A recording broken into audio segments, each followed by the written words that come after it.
My name's Carrie Comer, and I work with the Health Systems Transformation and Innovation team here at the Department of Health in the Secretary's Office. So we're going to just start off by kind of describing the setting we're in here. We're calling this open spaces, and this is an opportunity for public health staff and stakeholders to learn more about health systems transformation activities going on around the state. So we really started these open spaces to focus on the Healthier Washington initiative. For those of you that haven't been as involved in this work, we received a $64.9 million grant from the Centers of Medicare and Medicaid Innovation in December. And the plan for this is really, you can tell this in the model from the strategies on the right, really healthier communities, integrated care and social supports, and paying for value, and that as a state is a first mover. The activities are kind of buckets of work are in the middle to achieve the goals on the right. And so our goals are to improve population health, transform the delivery system, and then reduce cost, our spending in some areas. So we put this series of webinars together to look beyond SIM. And again, SIM is another word for the Healthier Washington initiative. So we really identified these kind of buckets or areas that really helped shape where transformation is occurring across the system, not just in one initiative like the Healthier Washington initiative. This work is really based on the AAA. Many of you have heard of this. You've seen a lot of different versions of this image.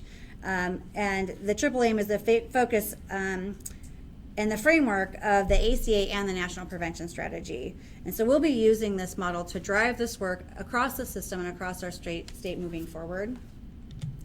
And just a quick reminder about the triple aim. So our focus, it's the better health, better care, and lower cost. So for better health, we're looking at really improving the health of whole communities or populations through health promotion, education, and collective impact efforts. We're also using this to focus on upstream causes of health issues to really benefit larger communities. For better care, we're improving the quality and experience of care. And for lower cost, we really think if we improve the health of the population overall on the care they receive to decrease redundant and unnecessary services, and on transforming the way we pay providers for services, that we'll have a health system that's more effective and less expensive, and which will make it more sustainable. So just to give you an idea of what we're going to talk about today, our objectives are to provide an overview of workforce development provisions in the Affordable Care Act, an update on the implementation efforts of the workforce development in Washington State, explore ideas on how to further develop the health system's workforce. We are also pleased to be joined by Rebecca Birch from the Healthcare Authority. She works in the Health Policy Office, and she has a lot of information and experience in the workforce development field, so she'll be adding to this discussion as we move forward. So now I'm going to pass this on to Sue Grinnell, and she's going to kick us off on what is workforce development. Great. Good morning, everybody. So as Carrie said, kind of this next section, we're going to be doing an overview of some of the provisions that are in ACA as well as pre-ACA around workforce development. And I just want to emphasize this is really a very high level look, just given the amount of time. We don't have time to really go into all of those. So hopefully this will pique your interest. So we always like to start off our webinars with kind of giving a definition of when we talk about whatever it is that we're speaking to, what actually it is. And with workforce development, there seems to be quite a few different definitions. And here on this slide, we've put three different definitions that we have located. What they all seem to focus in on is really skill development with an eye to improving better outcomes. And of course, to get to those better outcomes and improving kind of the workforce skills, there's many support mechanisms to achieve those areas. So I'm going to, if we can go to the next slide, and then we're going to talk about some of those. So pre-ACA, there was, and still is in place, is the Area Health Education centers. And in our state, we actually have a Western Washington area health education center as well as an Eastern Washington. These were developed in Congress in 1971 to recruit and train health professions, who are committed specifically to serving the underserved. And, excuse me, one of the things that our area health education centers do that some of you may or may not know is they actually administer the volunteered retired program. So they actually have funds to pay for malpractice insurance as well as license renewal, for providers who are no longer in active practice. This last weekend, I had the pleasure of going for a nice walk with Mimi Fields, who some of you may know, who's our past state health officer, and she is volunteering here at the community clinic, the free clinic, and she actually is a recipient of this program, so that was kind of fun to hear about.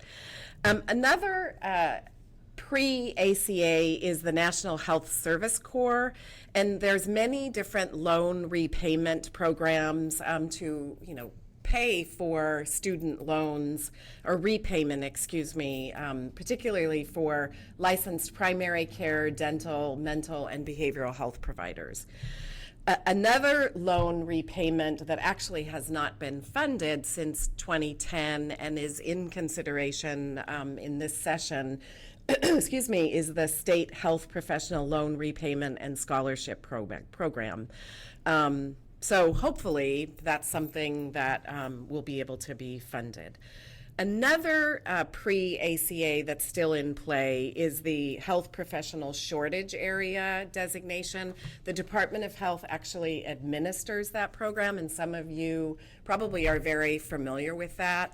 It's a survey that's done on a regular basis where they are designating where there might be shortages in primary medical care, dental care, and mental health care. And then you can actually get different types of designations, maybe geographic, it might be low income, there may be migrant farm workers. If your area is designated, there actually is a link to loan repayment and enhancement funding to recruit providers to come into those areas. So another area that some of you may be familiar with is what's now known as the Washington Workforce Council. In 2002, the Workforce Board created the Healthcare Personnel Shortage Task Force, that's kind of a mouthful, at the request of the governor and the legislature. Their main role really is to develop a strategic plan that addresses health workforce shortages, and they track progress on the implementation of new programs. And they really do a great job of bringing together key stakeholders to figure out how they might develop sustainable solutions. Excuse me, in 2014, they changed the name to the Health Workforce Council. And as part of their mission, they do create a plan every year, and they identify recommendations. So what you see on the slide are actually some of the recommendations that came forward in 2014. Just a few of them. So on the last slide, I was speaking to the Health Professional Loan Repayment Program. One of their recommendations is actually to fund that. They also really are wanting to assure that there's stable funding for rural health programs. And they do a nice job, I think, of really looking at what's known as a career ladder. So if you think about an individual who may be interested in becoming a nurse or maybe even a nurse practitioner, how might you provide ladders where they start like as a certified nursing assistant and work up the way to that? Also looking at incentives. So those are kind of some of the recommendations that they have identified most recently. So if you dive in now to the workforce development provisions that are in ACA, we actually located quite a few documents, one of which had about 21 pages of provisions that are in the law which some are funded, some are not funded, some most recently maybe they've stopped funding on those. But basically, they are just efforts that came forward through the law, recognizing that with this transformation moving forward, there was going to need to be a lot of training and supports to support the newly insured and all of the changes in the system. So some of the examples of provisions from ACA are, one of them is the Teaching Health Center Graduate Medical Education Program. And in our state, we actually have a fair number of sites that are recipients of these funding. We have some money that's going to Spokane in a newly created Teaching Health Center. That's a partnership with WSU and Empire Health Foundation. Tacoma has a couple of sites, one of which is a tribal health authority. Yakima Valley Farm Workers is another site. So essentially there was $230 million for a 5-year initiative to support residents who actually are working in community health clinics. So it's pretty exciting that we are a recipient of this program in our state. Another initiative that we spoke to at our last webinar is the National Public Health Improvement Initiative. And some of you may be familiar with that. In our state, we termed that the Centers of Excellence. So we had a site here, we had a site in Tacoma, we also had a site in Spokane. And I'm going to talk a little bit more about that in one of our further slides. Another provision is the National Center for Health Workforce Analysis, and they have an amazing website that does all kinds of analytics that you can get at a local level as well as a state level around health professions and how many are there, ratios. So for some of you that are really interested in that, we can provide that as a resource. In our state, UW is actually one of a regional sites. And I believe, and Rebecca, correct me if I'm wrong, is that site actually will be receiving some funds through our State Innovation Model Grant to do what's known as a Sentinel survey on a quarterly basis, where they survey employers, healthcare employers, to kind of get a sense of what's going on around workforce development issues. So yes, she's nodding her head. So that's something, again, we can provide that as a resource for you. So just one clarification. This is Rebecca. The UW site works very closely with the Health Workforce Council in researching and providing background information on health shortages and projected needs for a whole myriad of health and professional and allied. And then lastly, there actually is a what's known as the Mental and Behavioral Health Education Training Grant. And our state actually is a recent recipient of funds related to this provision. OSPI applied for a grant, and there are 3 school districts in our state that are receiving these funds: Battleground, Marysville, and Shelton. And they will actually be really working within those districts to work on systems issues around behavioral health. They are working on, and they just, I know, did a training in Vancouver on mental health first aid. So that, I believe, is available to recipients who are not in those 3 school districts. So we can actually provide information to you as well about that grant. It's called Project Aware. Very exciting opportunity in our state. Okay, so now we're going to just go a little bit into implementation in Washington, and some of these we have spoke to before in our other presentations. So when we think about the State Innovation Model Grant, otherwise known as Healthier Washington, one of the key investment areas is the Practice Transformation Support Hub. And this hub will be a statewide entity that will provide resources to improve, to support providers across the state to improve the quality of care.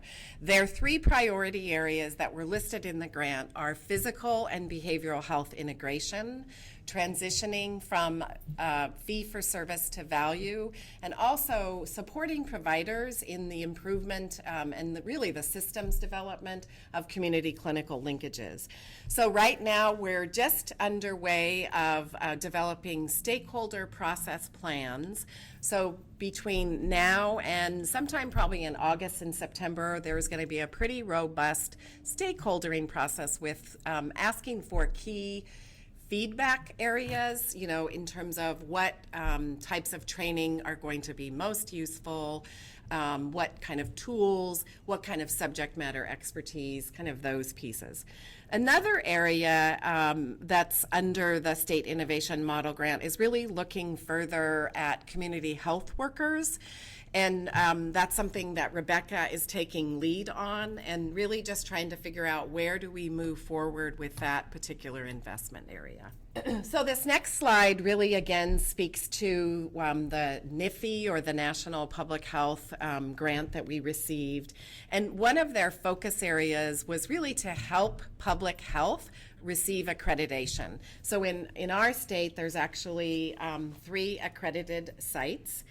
What's exciting is while the funding has ended for that particular grant, the 2 leads from Tacoma and from Spokane have moved forward and are really using this as a business opportunity.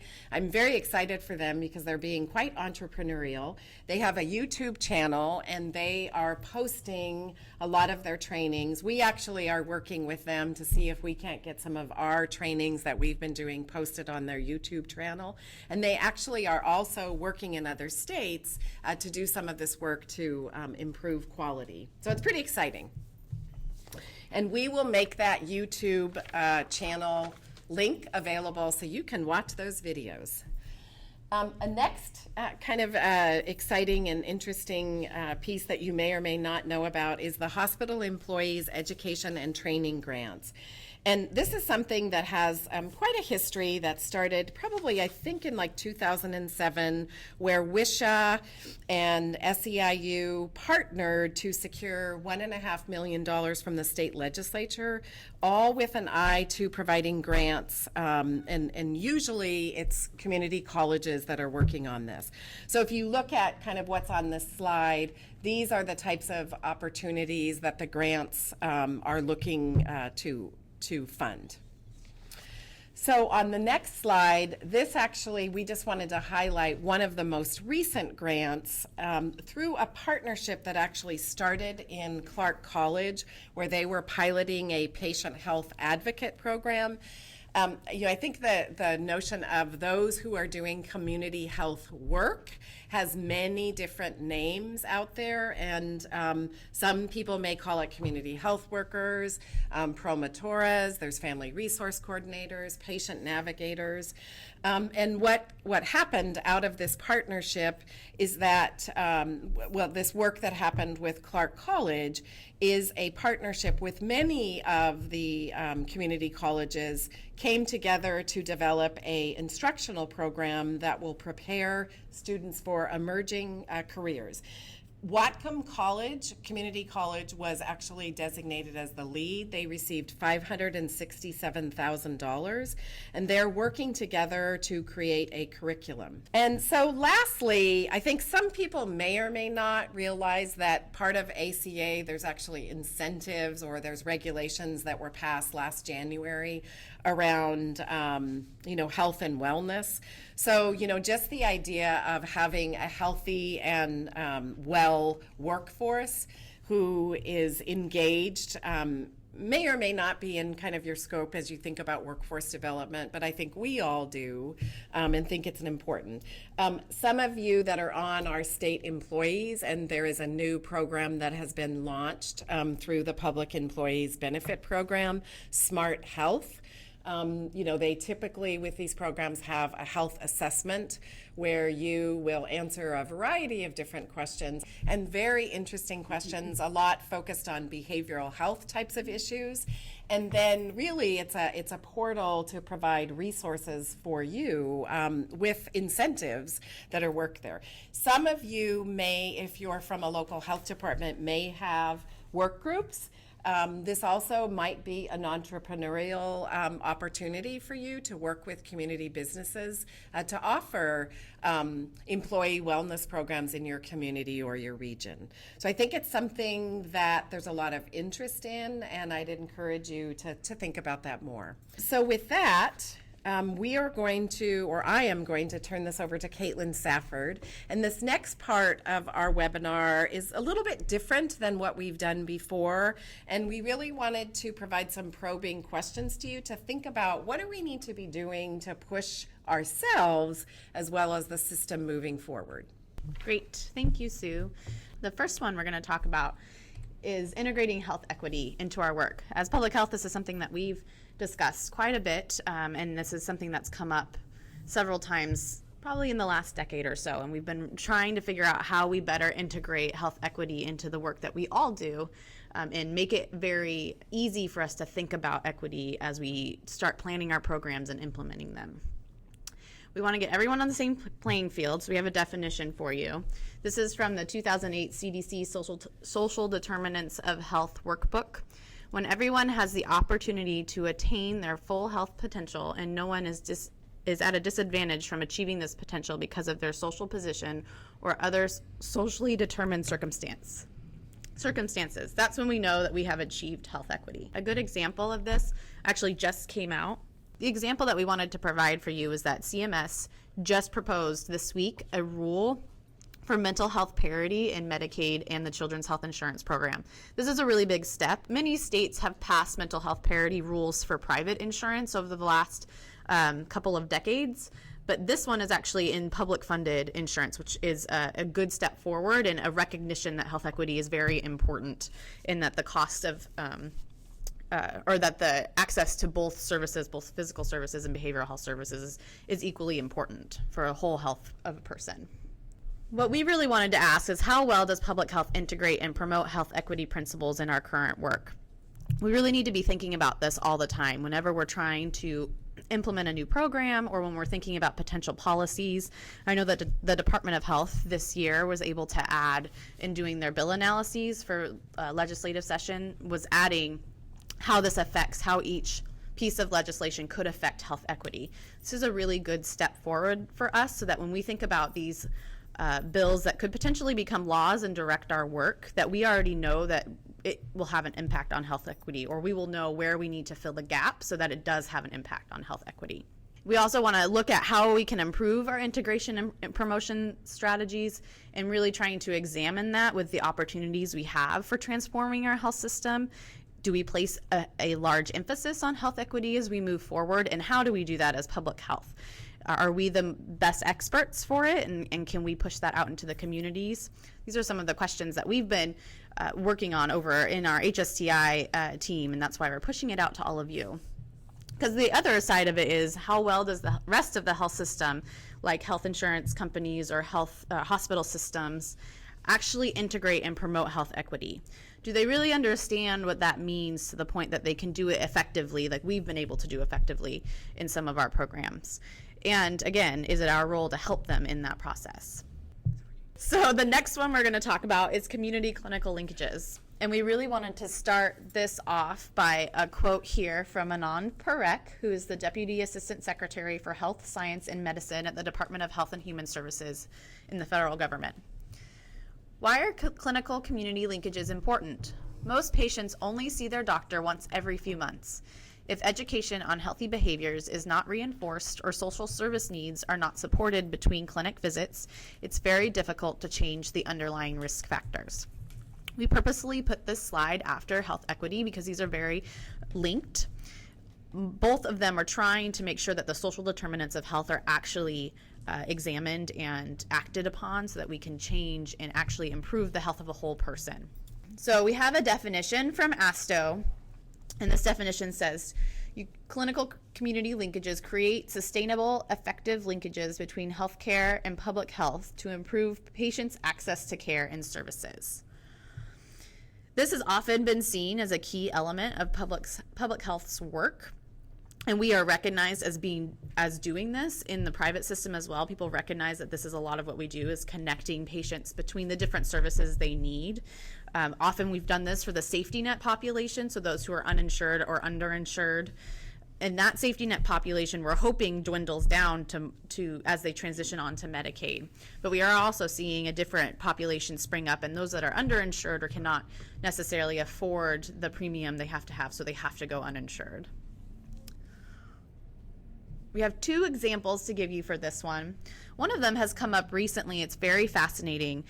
In order to improve how public health can do community clinical linkages, the Centers for Disease Control, the National Association for Chronic Disease Directors, and Georgia State University have partnered up to provide a one-year training program. It's a course of study that consists of 5 mutually reinforcing courses. Each of them are 8 weeks in duration. And a participant who, in order to get in, you do have to have a bachelor's degree and approval from your supervisor and a year in a public health agency. But you can take 2 courses each semester, and they have them laid out for you. And we just wanted to mention a couple examples of the courses is Intro to Biostatistics and Health Program Planning. And these are just it's a training program to be able to build the capacity of public health to actually develop these community clinical linkages and improve them in a chronic disease format. Another example which we've talked about a lot throughout all of our Element webinars are community health workers. These are positions that can be used a little differently, and they may be termed different things depending on your program. Some people call it personal health partners. Some people call them care coordinators. But many insurance companies, health systems, and public health are all utilizing community health workers to really bridge the gap between physical health care and social services and behavioral health care, so that the social determinants of health for a person are really acted upon. Okay, now we've moved on to healthcare delivery method changes. So this is a little bit of a different one. The reason we wanted to bring this up is that, and what these bullets represent, is a shift in the healthcare delivery system from looking at an individual person to actually really looking at the population you serve and how they're going to address that population. So although they are trying to be more patient-centered, it's also patient-centered in a way that also will affect the population that a clinic or a hospital may serve. And this is really important when it comes to the Department of Health and the Department of Health's role in how we do facilities and professional licensing and disciplinary actions.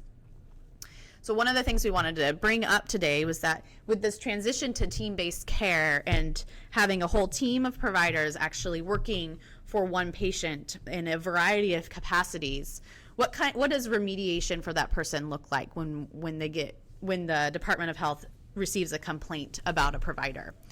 Do we take disciplinary action on the one provider that was said, or is it disciplinary action on the whole team? And are we set up as a system to do that? Also looking at this stream of accountability, who is really holding providers accountable for achieving population health or doing quality of care for a patient in a patient-centered way?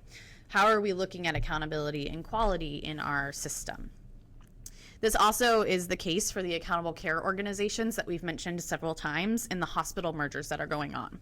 We have a certificate of need program here in this agency, and they evaluate when a hospital wants to expand their scope or build a new facility.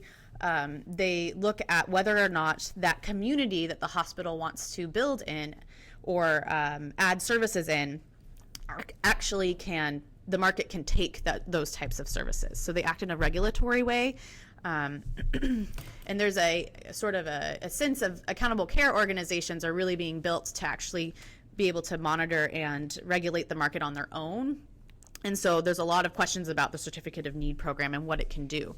And so being able to look at it and evaluate it and see how we can adapt to be able to actually push the system forward and help people be held accountable for the care they're providing, while also making sure the quality and safety of patients is kept. And that's something that I think we have to evaluate, and there's been conversations about in our department and what that looks like.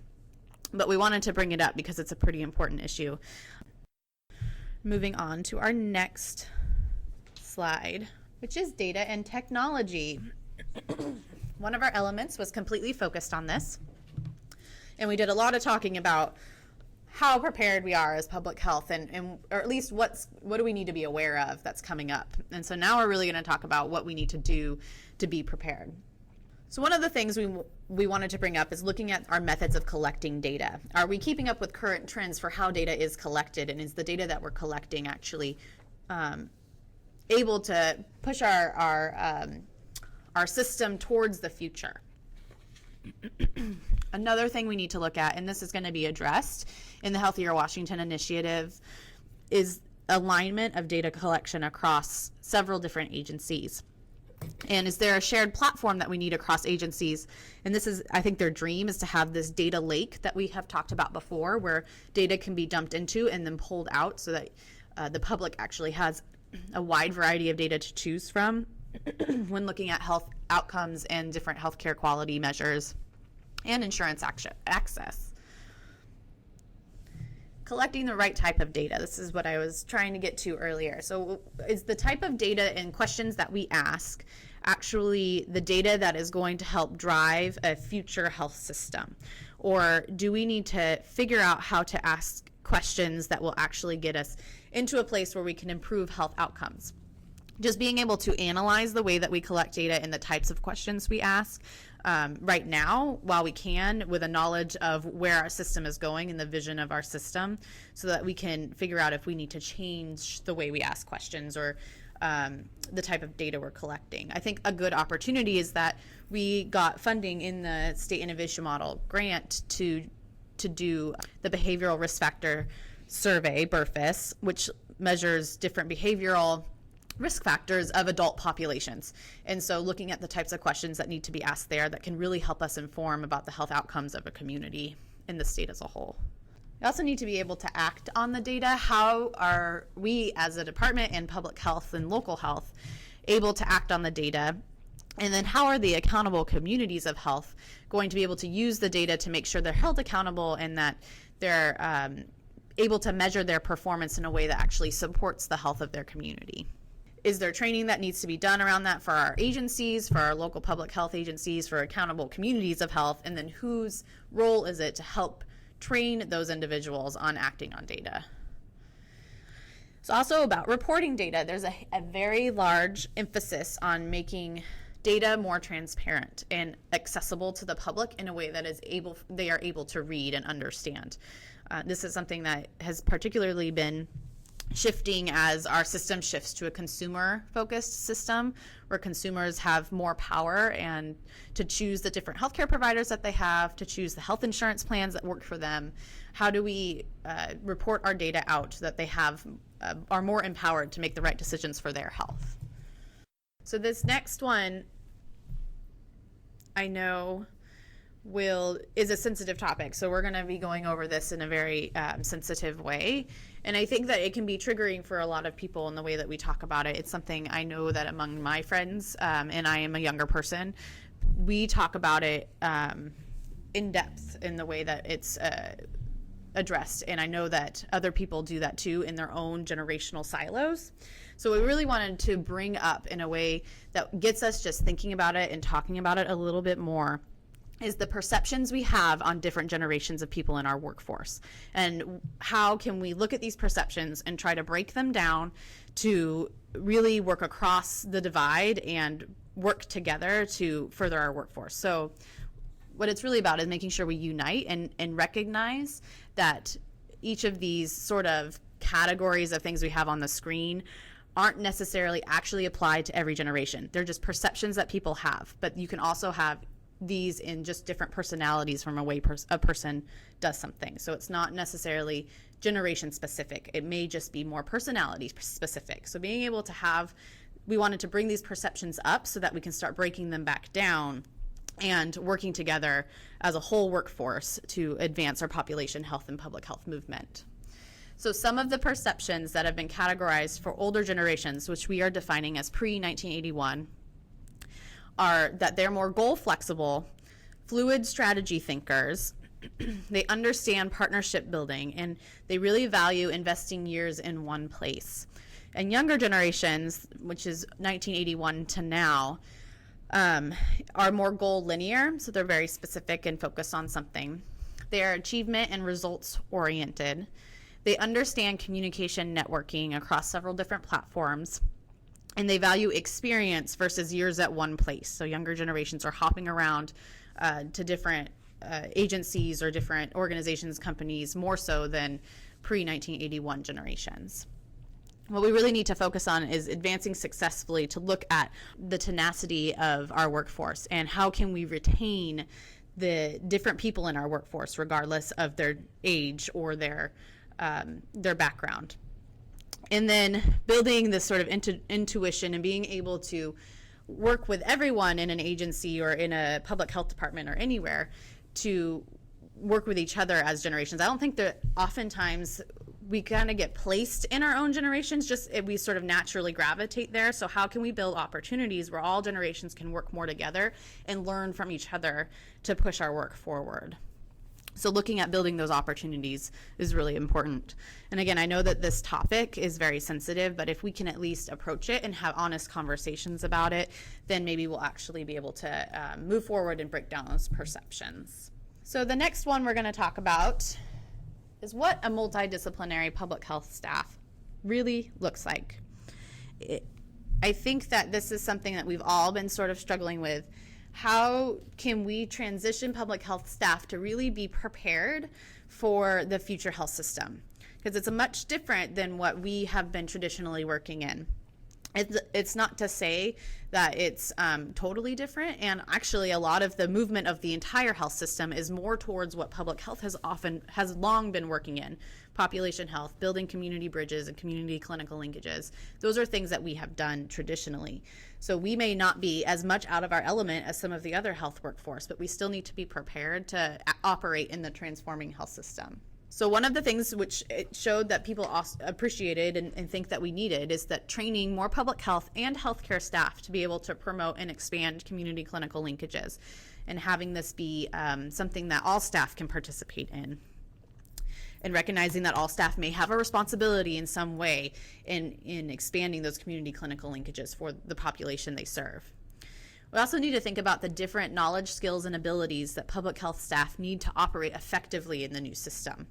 Do we need more training on how we do certain policy work, or do we need more training on how we do community mobilization, partnership building, things like that that have shown and cropped up to be very important in the implementation of a new system. In October of last year, Secretary Weisman spoke at the Washington State Public Health Association conference, and he laid out a vision of public health that he saw. A couple of the things that he brought up when looking at his community wellness system was that there would be a chief health strategist working in public health agencies. And the chief health strategist could be individual people in the public health agencies. They could also be just known as the agency itself, that a strategist is somebody you can go to in your community to actually help build your health of your community, the health of your infrastructure, the health of your different businesses, and that person has a lot of expertise in a variety of areas. So how do you build the multi-disciplines that somebody who's a chief health strategist would need, or a public health agency would need? Some of the things we wanted to bring up to think about was capacity building and cross-training for skills related to data and technology navigation and use, as that becomes more and more important, especially regarding data visualization tools and the way we present data. Policy development, and what policy development means at all levels of our state. So our state policy level, our local policy level, our county, cities, and city policy levels, even our school board policy levels. Another thing that's been a lot of focus on is how we communicate about health in our communities and what health literacy looks like, and how we can build capacity training to really look at promoting health literacy and improving health literacy. Another one that we recognize as being particularly important is actually having skills to do strategy development. Okay, so we're moving forward. We didn't realize it was so close to time. So we wanted to look at, we've been talking a lot about workforce development. And the questions we wanted to pose is, should we be focusing only on changing the workforce?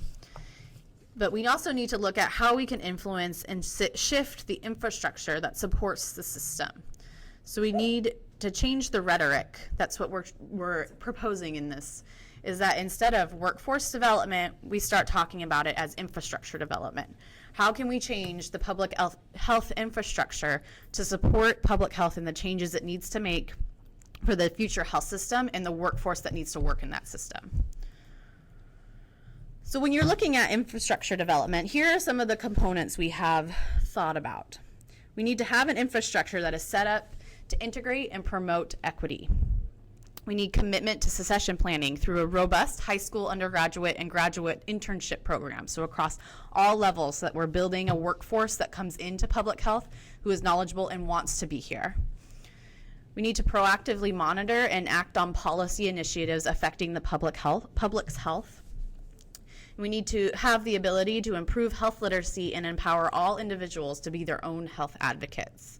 These are long-term goals, but we need to figure out how we can shift our infrastructure now to actually support these goals. Another key component of this is that there's generally an ask for more transparency, and that as we're recruiting people into a workforce, having that transparency is critically important. People are drawn to companies who are transparent, and they trust companies who are transparent, including the public whom we serve. So when we are transparent about our activities, the public is more likely to trust that we're doing what is needed to help them and help their health. So that's how we're going to end it. The next one, which is community-based prevention, and we will be having a guest speaker from internally, David Hudson, who's the new community-based prevention section manager in the Office of Healthy Communities here at the State Department of Health. Well, I want to thank everyone for their time today. I know that we didn't get much to questions and answers, but if you have any further questions, there is going to be a contact slide at the end of our PowerPoint presentation, which you will all receive via email. Thank you.